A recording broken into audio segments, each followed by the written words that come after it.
Historical significance, Adelaide Museum, a place filled with value, not monetary but learning.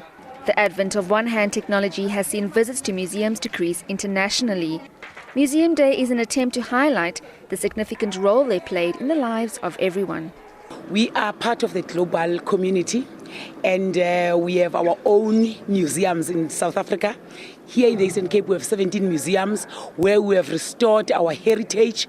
But what is more important is that when you collect your heritage, it gives you identity, it gives you ownership, and it gives you self-respect. So that is why today, as part of the world, we are also celebrating this day.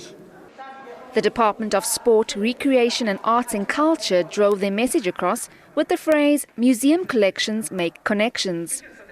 Bringing the message across that a museum is a living institution that helps create bonds between visitors, generations and cultures around the world.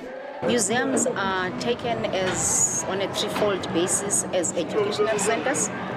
They are also taken as tourist attraction centers, much the same as they are taken as the living institutions because they depict the past in terms of the history of the past so that everyone can know where and how he came to be who he is today. Due to the educational role played by museums, focus for these celebrations was on learners, encouraging them to take trips to museums in their areas. Very important to us as, especially on the tourists also coming, it can also help them to know us better, like where we came from in order to be here.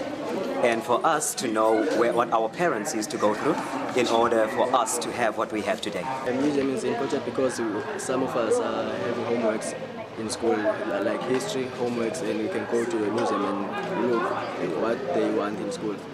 Schools can now visit for educational purposes, and academics can conduct their research on rich artifacts found in the museum.